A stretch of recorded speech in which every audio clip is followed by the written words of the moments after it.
Assalamu alaikum warahmatullahi wabarakatuh. Hope you're doing well. We're continuing our reading of Suetonius' The Lives of the Caesars. We're dealing with the section of Augustus. Okay, let's begin. Bismillah ar-Rahman ar-Rahim.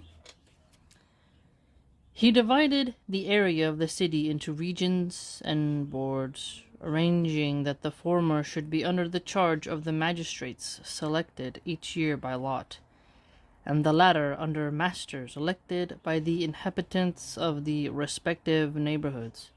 To guard against fires, he devised a system of stations of night watchmen, and to control the floods, he widened and cleared out the channel of the Tiber, which had for some time been filled with rubbish and narrowed by jutting buildings. Further, to make the approach to the city easier from every direction, he personally undertook to rebuild the Flaminian Road all the way to Armenium. So clearly we're noticing a lot of public works programs here, and that's great. Flood control was very important. And assigned the rest of the highways to others who had been honored with triumphs, asking them to use their prize money in paving them. Oh snap, that's great. He restored sacred edifices which had gone to ruin through a lapse of time, or had been destroyed by fire, and adorned both these and the other temples with most lavish gifts, depositing in the shrine of Jupiter Capitolinus as a single offering 16,000 pounds of gold. What? What is it? What is that? That always puzzles me with the polytheists and when they do offerings. It's like, why would God need gold? Besides pearls and other precious stones to the value of 50 million sesterces. After he finally had assumed the office of Pontifex Maximus on the death of Lepidus, for he could not make up his mind to deprive him of the honor while he lived, he collected whatever prophetic writings of Greek or Latin origin were in circulation, anonymously, or under the names and authors of little repute, and burned more than 2,000 of them, retaining only the Sibylline books, and making a choice even among those. And he deposited them in 2 gilded cases under the pedestal of the Palatine Apollo, inasmuch as the calendar, which had been set in order by the deified Julius, he had later been confused and disordered through negligence. He restored it to its former system, and in making this arrangement he called the month Sextilis by his own surname, rather than his birth month, September, because in the former he had won his first consulship and his most brilliant victories. He increased the number of importance of the priests, and also their allowances and privileges. So he expanded that. That's interesting. In particular, those of the Vestal Virgins. Moreover, when there was occasion to choose another Vestal in place of one who had died, and many used all their influence to avoid submitting their daughters to the hazard of the lot, he solemnly swore that if any one of his granddaughters were of eligible age, he would have proposed her name. So the Vestal Virgins, they have to stay virgins. They can't get married, have any children. They were used as sort of oracles. Very bizarre. It's also strange, like they think that a virgin would be able to speak more clearly than a woman who has had intimacy. I always thought that was kind of weird. He also, as if like childbirth is some filthy thing, because maybe from their perspective they saw it as, oh, if you have intimacy you have a dirty mind, and that you have a pure mind if you never had intimacy. But a mother's mind becomes wiser, I'd argue, once she's had children, especially that pain of labor and delivery and recovery. Like your whole outlook on life, if you're sane, changes. I would find that more interesting than a very naive and gullible virgin, but pagans, what are you gonna do? He also revived some of the ancient rites which had gradually fallen into disuse, such as the augury of safety, the office of flamen that sounds like a disease, flamen or some type of prescription medication for arthritis or something, the ceremonies of the Lupercalia, the secular games, and the festival of the, that's an interesting name, Compitalia, and the Lupercalia. He forbade beardless youths to join in the running. Beard, oh, look at that. You ain't got no beard, you can't join. And yet you'll have Christians be like, oh, having a beard is terrible. You look like a Muslim. And then here you see, oh, so you claim we have lots of ancient Roman influence on America? Well, well, well. You don't got a beard, you can't join in the running. And at the secular games, he would not allow young people of either sex to attend any entertainment by night except in company with some adult relative. Oh, you mean male chaperones? Oh, what is that? Islam is oppressive to women because it says that if they travel to a dangerous area, they should have a male chaperone. But Augustus said that women, especially, and young men as well, they need entertainment, but they also have to have a chaperone? Mm-hmm. Well, well, well. What do you know? He provided that the lyres of the crossroads should be crowned twice a year, with spring and summer flowers. That's beautiful. Next to the immortal gods, he honored the memory of the leaders who had raised the estate of the Roman people from obscurity to greatness. Accordingly, he restored the works of such men with their original inscriptions, and in the 2 colonnades of his forum dedicated statues of all of them in triumph garb. Triumph garb. Declaring besides in a proclamation, I have contrived this to lead the citizens to require me, while I live, and the rulers of later times as well, to attain the standard set by those worthy of old. He also moved the statue of Pompey from the hall in which Gaius Caesar had been slain, and placed it on a marble arch opposite the grand door of Pompey's theater. Interesting, they didn't scuff Pompey from history. It's almost like they had this respect towards, like, warring foes. Interesting. Many pernicious practices militating against public security had survived as a result of the lawless habits of the civil wars, or had even arisen in time of peace. Gangs of footpads openly went about with swords by their sides, ostensibly to protect themselves. So, it's like their version of the Second Amendment.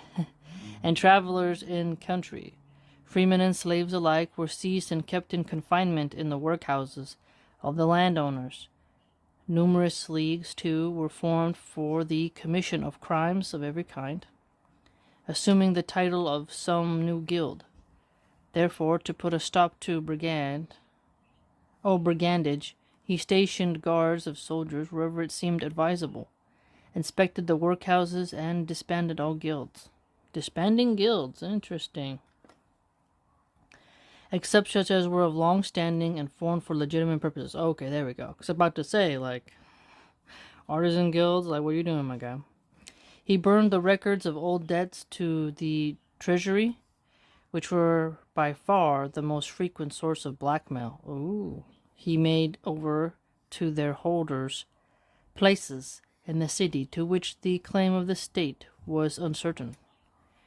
He struck off the lists the names of those who had long been under accusation, from whose humiliation nothing was to be gained except the gratification of their enemies, with the stipulation that if any one was minded to renew the charge, he should be liable to the same penalty.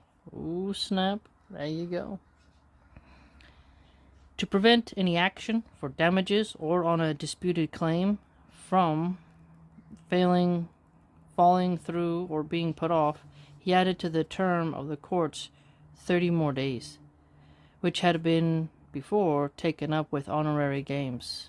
To the 3 divisions of jurors he added a 4th of a lower estate, to be called ducenari, and to sit on cases involving trifling amounts. He enrolled as jurors men of 30 years or more, that is, 5 years younger than usual. I wonder why that was. I mean, 30-year-olds in this time are probably super mature. You know, if you look at these young men back in these ancient times, they're 20 years old going to battle, just crushing our young men today are a little different, so a bit on the softer side, less mature because of extended childhood. Telling a 17-year-old youngster that you're like a baby, and you're like, hey, this guy's about to go out into the world, and then all of a sudden they become considered adults at 18. It's such a weird switch pivot that happens instantaneously. But we don't really have rites of passage for men. Here we've learned that they have certain stuff for coming of age of men. We don't really do that. It's weird. He reluctantly consented that each... Oh, wait, hold on. He also says that when many strove to escape court duty, he reluctantly consented that each division in turn should have a year's exemption, and that the custom of holding court during the months of November and December should be given up. Interesting. Why is that? Why not? Was it cold or something? So even back then, people don't want to be part of jury duty. No jury duty. He himself administered justice regularly and sometimes up to nightfall, having a litter placed upon the tribunal. If he was indisposed, or even lying down at home, in his administration of justice, he was both highly conscientious and very lenient. For to save a man clearly guilty of parricide from being sewn up in the sack, a punishment which was inflicted on only those who pleaded guilty. Being strewn up in a sack? He is said to have put the question to him in this form: You surely did not kill your father, did you? Again, in case of touching a forged will in which all the signers were liable to punishment by the Cornelian law. Cornelian law. Get that. He distributed to the jury not merely the 2 tablets for condemnation or acquittal, but a third as well, for the pardon of those who were shown to have been induced to sign by misrepresentation or misunderstanding. Each year he referred appeals of cases involving citizens to the city praetor, but those between foreigners to ex-consuls, of whom he had put one in charge of the business affairs of each province. He revised existing laws and enacted some new ones, for example, on extravagance, on adultery and chastity, on bribery, and on the encouragement of marriage among various classes of citizens. Aha! So, encouraged marriage. So, what is something that Octavius/Augustus did? He encouraged all the classes to get married. So, very different than Western values. Okay, so they'll say like Western values, and at the same time promote things like strip clubs, OF, adult content, all that erodes families. So isn't that interesting? America will say we have Greco-Roman values that trace back, that influence on us. And then you're like, oh, okay, so marriage? But then you see, what do you allow in society that erodes marriages? So how can you really call yourself pro-marriage if you provide temptation for men everywhere? It's really something to think about. Having made somewhat more stringent changes in the last of these than in others, he was unable to carry it out because of an open revolt against its provisions, until he had abolished or mitigated a part of the penalties, besides increasing the rewards and allowing a 3 years exemption from the obligation to marry after the death of a husband or wife. So, notice this, 3 years exemption from the obligation to marry. So, that's 3 years is a long time. So they wanted you to get married right away. When the knights even then persistently called for its repeal at public show, he sent for the children of Germanicus and exhibited them, some in his own lap and some in their father's, intimating by his gestures an expression that they should not refuse to follow that young man's example. And on finding that the spirit of the law was being evaded by betrothal with immature girls and by frequent changes of wives, he shortened the duration of betrothals and set a limit on divorce. Oh, set a limit on divorce. Wow. So, shortened the duration of betrothals. Since the number of senators that swelled by a low-born and ill-assorted rabble, in fact, the Senate numbered more than 1,000. That's very bloated, right? Some of whom, called by the vulgar archivi, were wholly unworthy, and had been admitted after Caesar's death through favor or bribery. He restored it to its former limits and distinctions by 2 enrollments, one according to the choice of the members themselves, each man naming one other, and a second made by Agrippa and himself. On the latter occasion, it is thought that he wore a coat of mail under his tunic as he presided. That makes sense. After you got, you know, like you watch somebody. Well, he didn't watch it, but after others watched, Caesar gets shanked to death. I could imagine. A sword by his side, while 10 of the most robust of his friends among the senators stood by his chair. Smart. So he's got squad goals going on. Cremitius Cordus writes that even then the senators were not allowed to approach except one by one. So he switched things up. So you're not allowed to come just close. Things changed one by one. Because you can handle the one-on-one attacker. Usually, right? And after the folds of their robes had been carefully searched. Ooh, security measures being bulked up. Some he shamed into resigning, but he allowed even these to retain their distinctive dress, as well as the privilege of viewing the games. From the orchestra, or taking part in the public banquets of the order. So, senators get to have a public banquet. Well, shall we say. Furthermore, that those who were chosen and approved might perform their duties more conscientiously, and also with less inconvenience, he provided that before taking his seat, each member should offer incense and wine at the altar of the god in whose temple the meeting was held, that regular meetings of the Senate should be held not oftener than twice a month, on the calends and the ides, and that in the month of September and October only those should be obliged to attend who were drawn by lot. All this lots drawing, to a number sufficient for the passing of decrees. He also adopted the plan of privy councils, chosen by lot for terms of 6 months, with which to discuss and advance matters which were to come before the entire body. On questions of special importance, he called up the senators to give their opinions, not according to the order established by precedent, but just as he fancied, to induce each man to keep his mind on the alert, as if he were to initiate action rather than give assent to others. So, on the calends and the ides, he's really shifting things around. It seems like a lot of regulation coming in, cleaning house.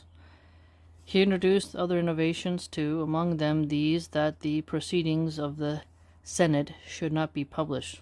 Why not, I wonder? That magistrates should not be sent to the provinces immediately after laying down their office. That a fixed sum should be allowed to the proconsuls for mules and tents, which is what the custom to contract for and charge to the state. That the management of the public treasury should be transferred from the city quaestors to ex-praetors or praetors, and that the centumviral court, which it was usual for ex-quaestors to convoke, should be summoned by the board of 10. So notice here, the board of 10. To enable more men to take part in the administration of the state, he devised new offices, the charge of public buildings, of the roads, of the aqueducts, of the channel of the Tiber, of the distribution of grain to the people, as well as the prefecture of the city, a board of 3 for choosing senators, and another for reviewing the companies of knights whenever it should be necessary. He appointed censors, an office which had long been discontinued. He increased the number of praetors. Wow, so he's a busy man. I mean, he's really pushing, like, okay, we gotta do this, we gotta do that. In charge of public buildings is a smart one. The channel of the Tiber, so you got like environmental management, you got infrastructural management. He also demanded that whenever the consulship was conferred on him, he should have 2 colleagues instead of 1. But this was not granted, since all cried out that it was sufficient. It was a sufficient offense to his supreme dignity that he beheld the office with another and not alone. He was not less generous in honoring martial prowess, for he had regular triumphs, voted to above 30 generals, and the triumphal regalia to somewhat more than that number. To enable senators' sons to gain an earlier acquaintance with public business, he allowed them to assume the broad purple stripe immediately. What's this? Broad purple stripe. After the gown of manhood. So let's notice here. Gown of manhood. Purple stripe. And to attend meetings of the Senate. And when they began their military career, he gave them not merely a tribunal, a tribunate in a legion, but I wonder if a tribunate is like being a squire, but the command of a division of cavalry as well, and to furnish all of them with experience in camp life. He usually appointed 2 senators' sons to command each division.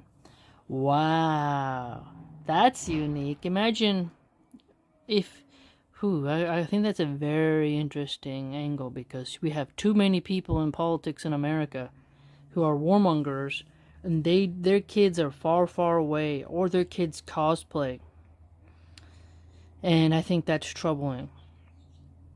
They're like, oh, look guys, I'm in the military, but I'll never be sent to the front lines. I'm just a paper pusher, or I get to just prance around in the uniform on a boat. You know, it's quite different. It would be quite fascinating to see that change. Truly. He reviewed the companies of knights at frequent intervals, reviving the custom of the procession after long disuse. But he would not allow an accuser to force anyone to dismount as he rode, as was often done in the past, and he permitted those who were conspicuous because of old age, or any bodily infirmity, to send on their horses in the review and come on foot to answer their names whenever they were summoned. Later, he excused those who were over 35 years of age and did not wish to retain their horses, formally surrendering them. Oh, knights, huh? So reviewed the companies of the knights in frequent intervals. Interesting. But he didn't automatically make them dismount as they ride by. But some can, if they're old, they can walk. But they also just send their horse for review. So notice the inspection of horses here. Interesting. So changing things up quite a bit. Having obtained 10 assistants from the Senate, he compelled each knight to render on account of his life, punishing some of those whose conduct was scandalous, and degrading others, but the greater part he reprimanded with varying degrees of severity. That's fascinating. But the greater part he reprimanded with varying degrees of severity. The mildest form of reprimand was to hand them a pair of tablets publicly, which they were to read in silence on the spot. He censured some because they had borrowed money at low interest and invested it at a higher rate. At the elections for tribunes, if there were not candidates enough of senatorial rank, he made appointments from among the knights, with the understanding that after their term they might remain in whichever order they wished. Moreover, since many knights whose property was diminished during the civil wars did not venture to view the games from the 14 rows, through fear of the penalty of the law regarding theatres, he declared that none were liable to its provisions if they themselves or their parents had ever possessed a knight's estate. He revised the lists of the people street by street, and to prevent the commons from being called away from their occupations too often because of the distributions of grain, he determined to give out tickets for 4 months' supply 3 times a year, but at their urgent request he allowed a return to the old custom of receiving a share every month. He also revived the old-time election privileges, trying to put a stop to bribery by numerous penalties. Oh, trying to stop bribery, that's pretty good.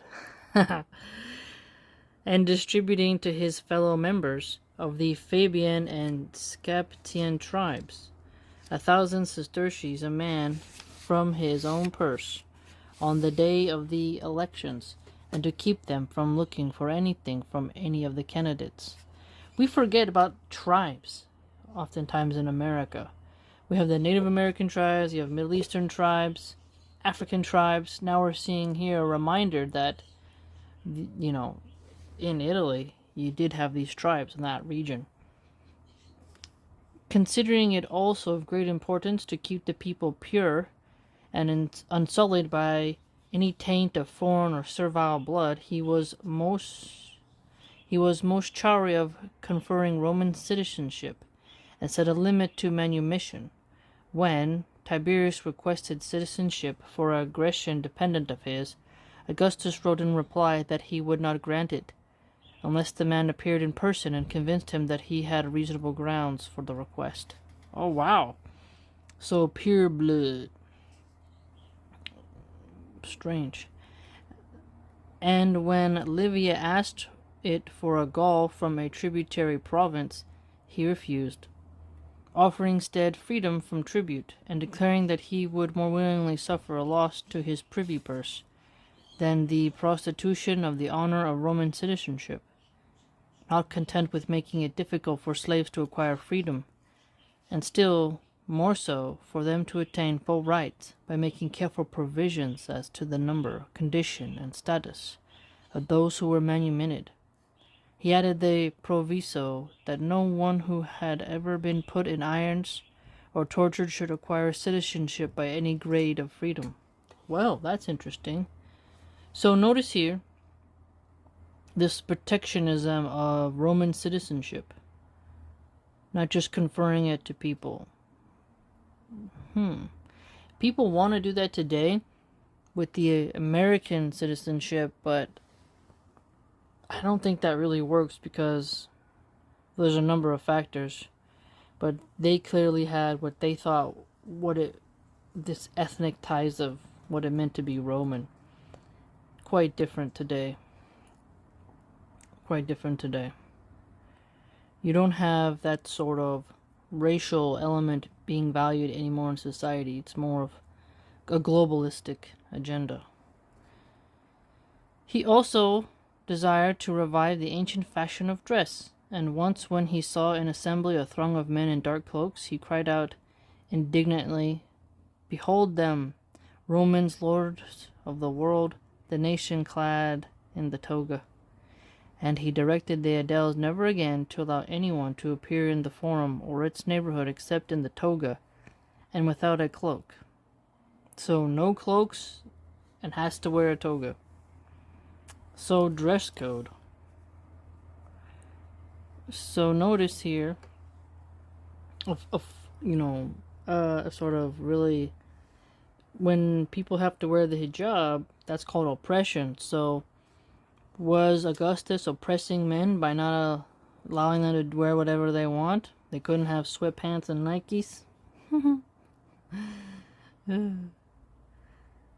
He often showed generosity to all classes when occasion offered. For example, by bringing the royal treasures to Rome in his Alexandrian triumph.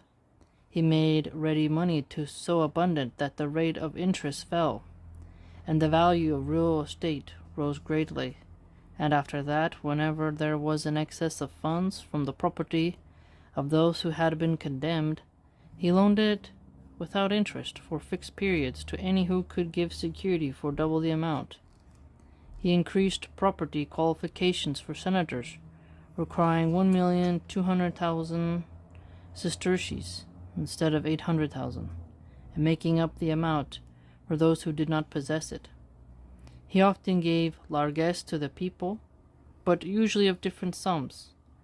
Now 400, now 300, now 250 sesterces a man, and he did not even exclude young boys. Though it had been usual for them to receive a share only after the age of 11. In times of scarcity, too, he often distributed grain to each man at a very low figure, sometimes for nothing, and he doubled the money tickets. But to show that he was a prince who desired the public welfare rather than popularity, when the people complained of the scarcity and high price of wine, he sharply rebuked them by saying, "My son-in-law Agrippa has taken good care by building several aqueducts that men shall not go thirsty." Again, when the people demanded largesse, which he had in fact promised, he replied, "I am a man of my word," but when they called for one which had not been promised, he rebuked them in a proclamation for their shameless impudence, and declared that he would not give it, even though he was intending to do so.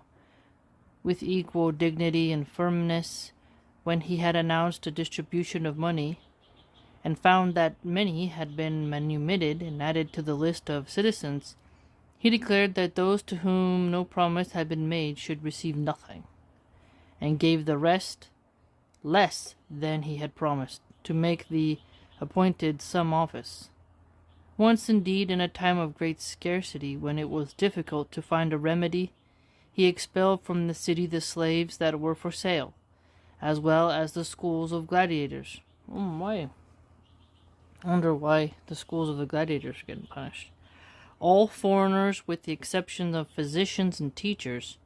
Oh, wow! Foreigners. But see, teachers, physicians. So he's keeping the cream of the crop and those who have the utility he needs, and everyone else is being let out? And a part of the household slaves. And when grain at last became more plentiful, he writes, "I was strongly inclined to do away forever with distributions of grain, because through dependence on them agriculture was neglected. But I did not carry out my purpose, feeling sure that they would one day be renewed through desire for popular favor."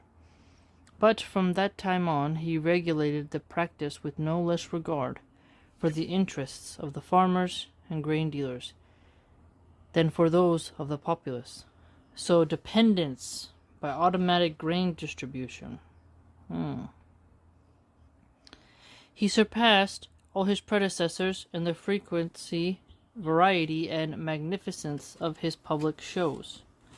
He says that he gave games 4 times in his own name, and 23 times for other magistrates, who were either away from Rome or lacked means.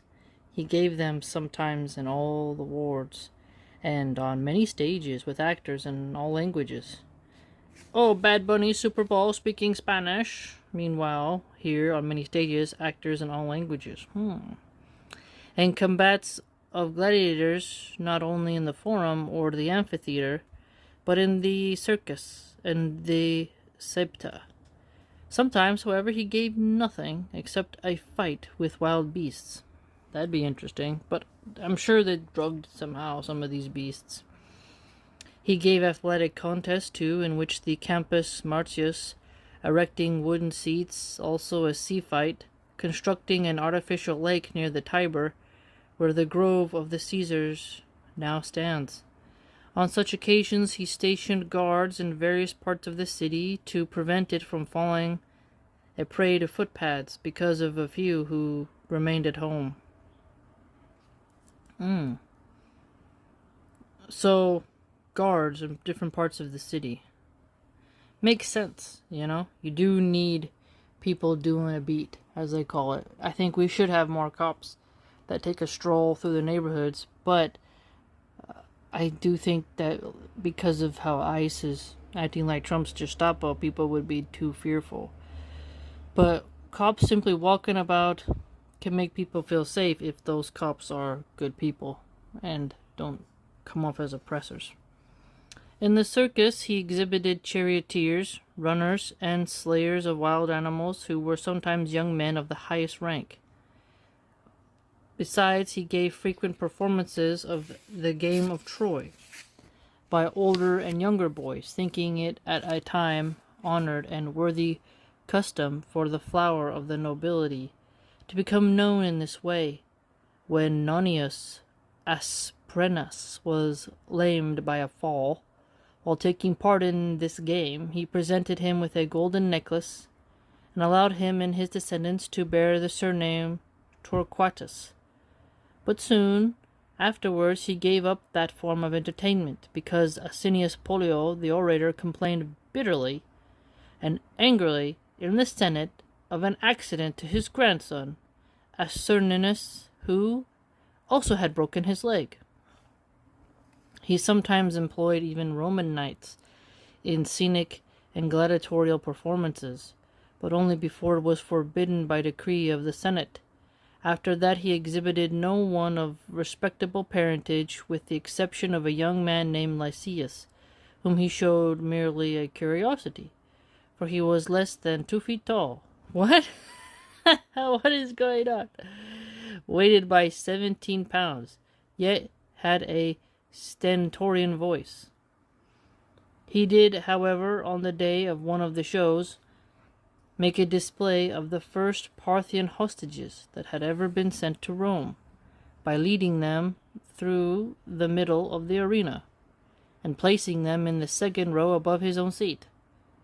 Furthermore, if anything rare and worth seeing was ever brought to the city, it was his habit to make a special exhibit of it in any convenient place on days when no shows were appointed. Okay, so exhibitions. That'd be fun. For example, a rhinoceros in the septa, a tiger on the stage, and a snake of 50 cubits in the comitium. It chanced that at the time of the games which he had vowed to give in the circus, he was taken ill and headed the sacred procession, lying in a litter. Again, at the opening of the games which he dedicated to the theatre of Marcellus, it happened that the joints of his circular chair gave way and he fell on his back. At the games for his grandsons, when the people were in a panic for fear that the theatre should fall, and he could not calm them or encourage them in any way, he left his own place and took his seat in the part which appeared most dangerous. Oh, so that's a nice gesture. People were like, we're not sure if we should sit over there. But then he goes and sits in it to demonstrate that it is safe. That's interesting. He put a stop by special regulations to the disorderly and indiscriminate fashion of viewing the games, through exasperation at the insult to a senator to whom no one offered a seat in a crowded house at some largely attended games in Puteoli. I mean, oh, you must offer a seat to the senator. Like, I wouldn't give up my seat for a senator. I don't care, but I hate our politicians. So, like, imagine, like, Ted Cruz is there Dan Crenshaw lost his election, but imagine you're like there and he's like, "Can I have your seat? I'm a senator." Like, no. In consequence of this, the Senate decreed that whenever any public show was given anywhere, the first row of seats should be reserved for senators. And at Rome, he would not allow the envoys of the free and allied nations to sit in the orchestra, since he was informed that even freedmen were sometimes appointed. He separated the soldiery from the people. He assigned special seats to the married men of the commons. Oh, okay, married people get some special seats. To boys under the age, their own section, and adjoining one to their preceptors. So notice this, age, so segregation,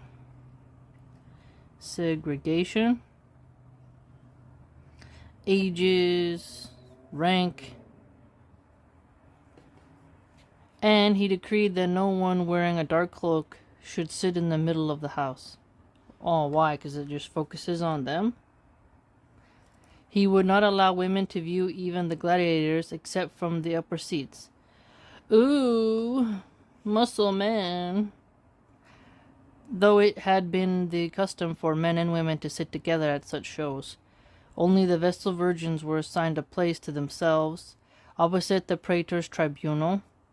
As for the contest of the athletes, he excluded women from them so strictly that when a contest between a pair of boxers had been called for at the games in honor of his appointment as Pontifex Maximus, he postponed it until early the following day, making proclamation that it was his desire that women should not come to the theatre before the 5th hour. Oh, misogyny. Oh, the rat farms are past. So, women, right over here, women. He himself usually watched the games in the circus from the upper rooms of his friends and freedmen, but sometimes from the imperial box. Imperial box. And even in company with his wife and children. He was sometimes absent for several hours, and now and then for whole days, making his excuses and appointing presiding officers to take his place. But whenever he was present, he gave his entire attention to the performance, either to avoid the censure to which he realized that his father Caesar had been generally exposed, because he spent his time in reading, or answering letters and petitions, or from his interest and pleasure in the spectacle, which he never denied, but often frankly confessed. Because of this he used to offer special prizes and numerous valuable gifts from his own purse at games given by others. Imagine if, because the gladiators, they risk getting hurt, but also they have a lot of showmanship, and like imagine you have like UFC fighters, and then there's like prizes given by the wealthy elite. That'd be something to behold. And he appeared at no, even maybe not just for like professional UFC fighters, but you imagine like mixed martial art places for youths. That'd be something. And he appeared at no contest in the Grecian fashion, without making a present to each of the participants, according to his deserts. He was especially given to watching boxers, particularly those of Latin birth, not merely such as were recognized in classes as professionals. Okay, nice. That's what I was just thinking. Like we could go to people who were like kind of like rookies or amateurs. We should use a better name, or just non-corporatized, whom he was wont to match even with the Greeks. But the common untrained townspeople that fought rough and tumble without skill in the narrow streets. In fine, he honored with his interests all classes of performers who took part in public shows, maintained the privileges of the athletes, and even increased them, forbade the matching of gladiators without the right of appeal for quarter, and deprived the magistrates of the power allowed them by an ancient law of punishing actors anywhere and everywhere. What? Hold on, wait. Wait, what? Why are you gonna punish the law? Why? I mean, punish the actors, why? restricting it to the time of games and to the theater. Nevertheless, he exacted the severest discipline in the contests in the wrestling halls and the combats of the gladiators. In particular, he was so strict in curbing the lawlessness of the actors that when he learned that Stephanio, an actor of Roman plays, was waited on by a matron with hair cut short to look like a boy, he had him whipped with rods through the 3 theaters. Well. Notice how they view the actors. So let's write over here the actors. So today, in ancient Roman society, there seems to be a little bit of keeping the actors in line. Whereas in America, at least in the 90s and 80s, and for quite some time actually, actors were really put up high. Tom Cruise, Brad Pitt, like they're very... Denzel Washington, Will Smith. You notice how Hollywood really gained a lot of power over the consciousness, putting the actor in a very high up place in society, where people wanted to go to Hollywood to become actors.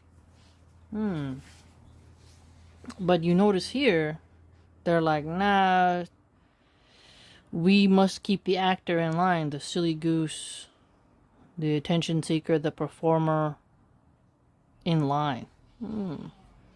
Really makes you wonder. Whipped with rods through the 3 theaters and then banished him. Hylas, a pantomimic actor, was publicly scourged in the atrium of his own house, on complaint of a praetor, and Pylades was expelled from the city, and from Italy as well, because by pointing at him with his finger, he turned all eyes upon a spectator who was hissing him. After having thus set to the city and its affairs in order, he added to the population of Italy by personally establishing 28 colonies, furnished many parts of it with public buildings and revenues, and even gave it, at least some degree, equal rights and dignity with the city of Rome. So colonies. I wonder if you could compare that to like America having taken Puerto Rico and Hawaii, and how the relationship is a Puerto Rican or Hawaiian the same as someone from Kentucky, North Dakota, think about that. By devising a kind of votes which the members of the local senate were to cast in each colony for candidates for the city offices, and send under seal to Rome against the day of the elections, to keep up the supply of men of rank, and induce the commons to increase and multiply. Oh, birth rates. Induce the commons to increase and multiply.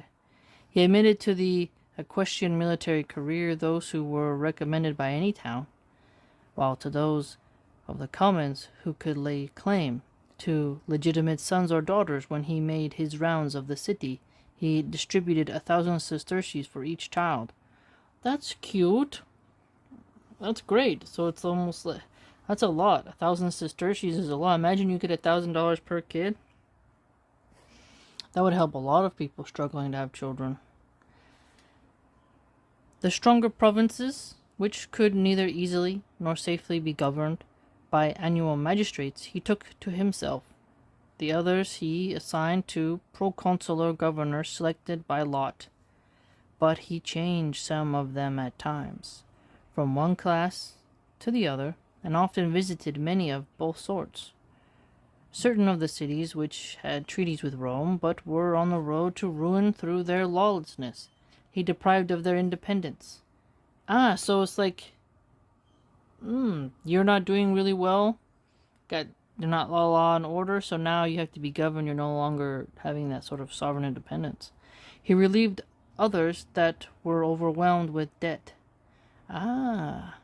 Rebuilt some which had been destroyed by earthquakes, and gave Latin rights. Latin rights. Let's write that down. Latin rights. Or full citizenship to such as could point to services rendered the Roman people. I believe there is no province, excepting only Africa and Sardinia, which he did not visit, and he was planning to cross to these from Sicily after his defeat of Sextus Pompeius, but was prevented by a series of violent storms, and later had neither opportunity nor occasion to make the voyage. Except in a few instances he restored the kingdom of which he gained possession by right of conquest to those from whom he had taken them, or joined them with the other foreign nations.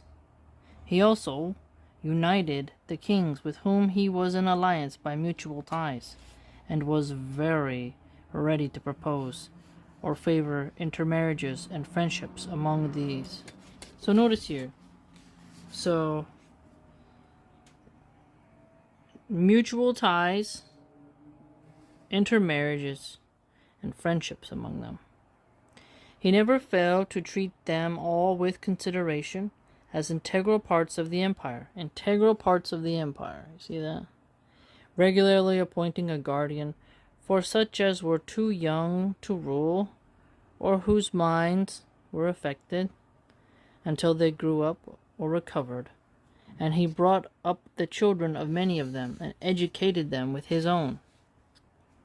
Of his military forces he assigned the legions and auxiliaries to various provinces, stationed a fleet at Misenum and another at Ravenna, to defend the upper and lower seas, and employ the remainder partly in the defense of the city, and partly in that of his own person, disbanding a troop of Calaguritani, which had formed a part of his bodyguard until the overthrow of Antony, and also one of the Germans, which he had retained until the defeat of Varus. However, he never allowed more than 3 cohorts to remain in the city, and even those were without a permanent camp. The rest he regularly sent to winter or summer quarters in the towns near Rome. Furthermore, he restricted all the soldiery everywhere to a fixed scale of pay and allowances, designating the duration of their service and the rewards on its completion according to each man's rank, in order to keep them from being tempted to revolution after their discharge, either by age or poverty, to have funds ready at all times without difficulty for maintaining the soldiers and paying the rewards due to them. He established a military treasury supported by new taxes to enable what was going on in each of the provinces to be reported and known more speedily and promptly. He at first stationed young men at short intervals along the military roads, and afterwards post chases. The latter has seemed the more convenient arrangement, since the same men who bring the dispatches from any place can, if occasion demand, be questioned as well. You can see here getting a lot of opportunities to young men. I'm starting to notice a pattern of how young men are treated in society versus their elders and your rank. It's very organized, systematic. In passports, dispatches, and private letters, he used as his seal at first a sphinx. A sphinx. Later an image of Alexander the Great, and finally his own, carved by the hand of Dioscurides. And this his successors continued to use as their seal. He always attached to all letters the exact hour, not only of the day, but even of the night, to indicate precisely when they were written. Well, that's pretty cool. Having the dates and stuff. The Sphinx.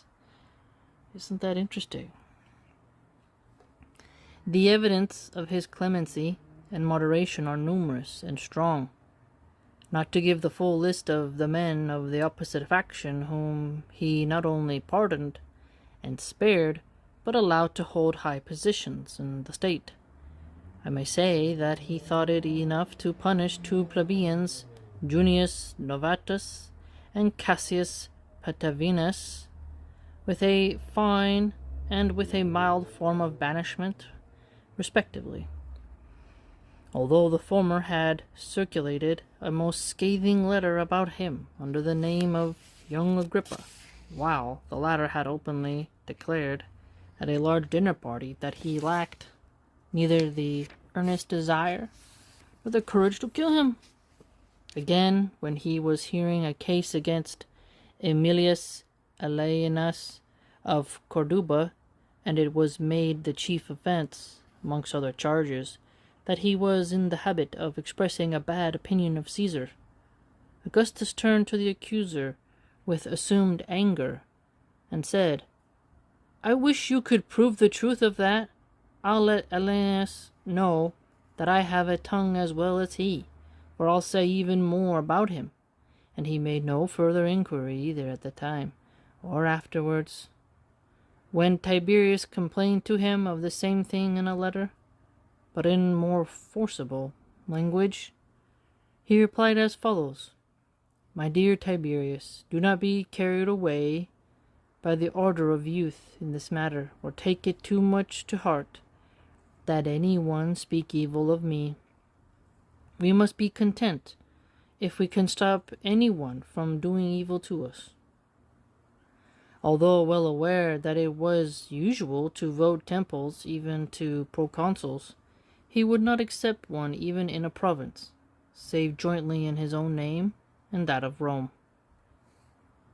In the city itself he refused this honor, and most emphatically even melting down the silver statues which had been set up in his honor in former times, and with the money coined from them, dedicating golden tripods to Apollo of the Palatine.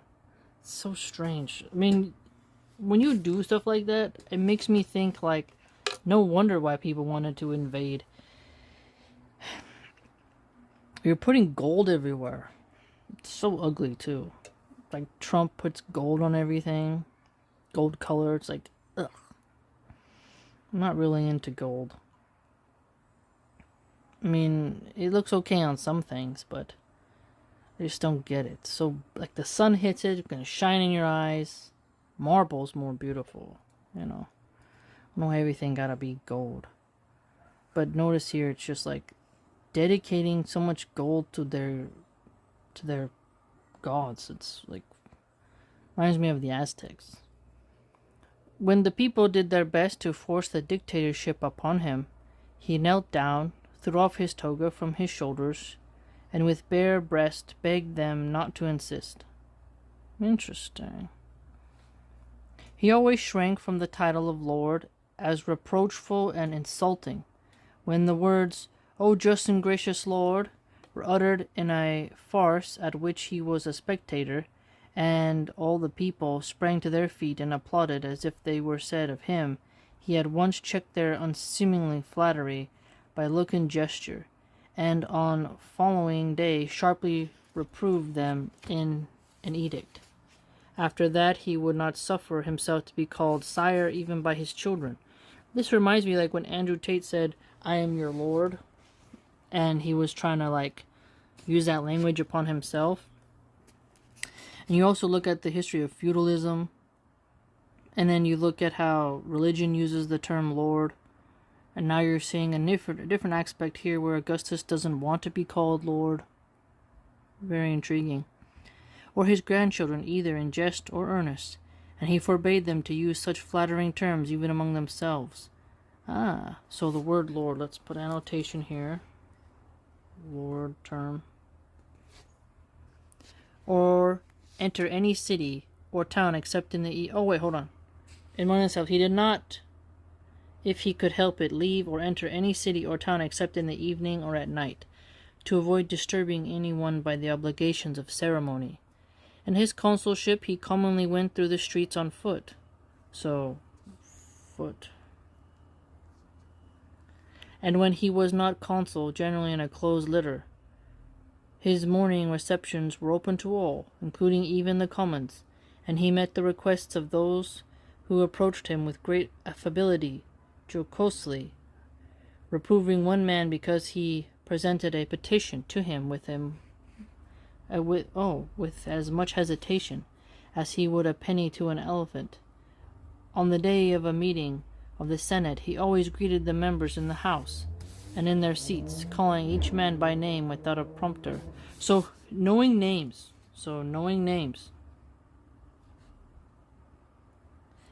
I've seen some corporate people be like, yeah, you should know the names of your team members. And when you see, like, so let's say someone owns a partnership in a restaurant, and then they know the name of the dishwasher or the busser. That shows some kindness, I'd argue. It's really terrible when a boss comes in, he doesn't acknowledge any of the workers, and he thinks he's above them all, and you're like, you wouldn't even have this company or even have this money if it wasn't for your workers. So why don't you just show some respect? You know.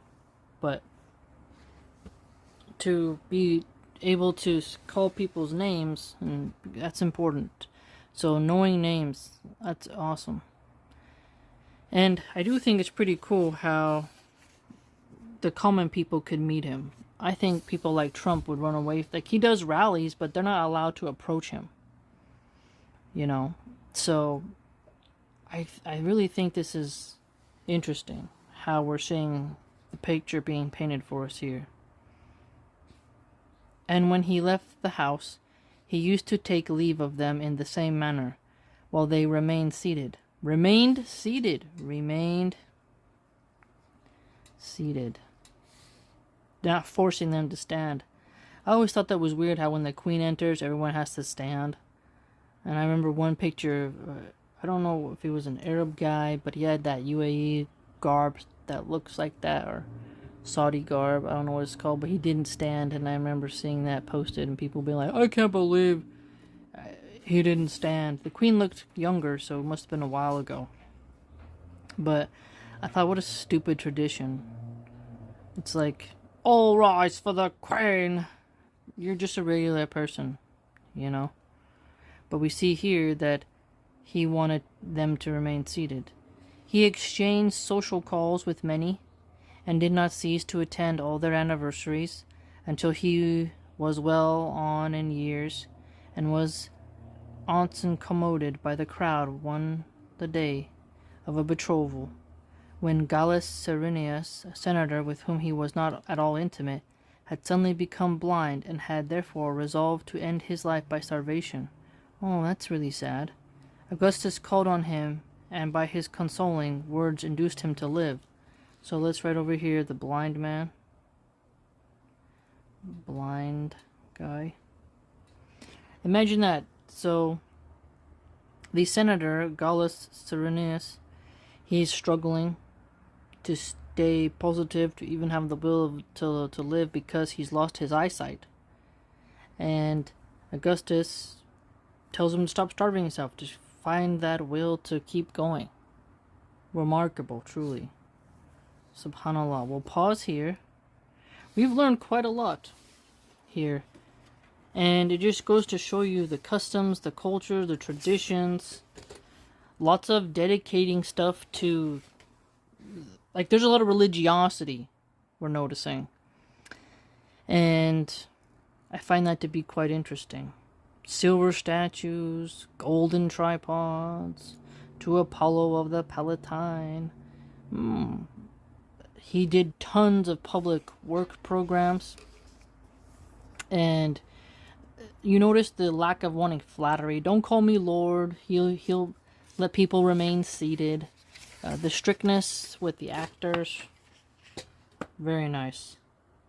SubhanAllah. Restoring things. Lots of restoration products. So that's great. I hope you enjoyed. Please like, comment, subscribe, share, and join the blog.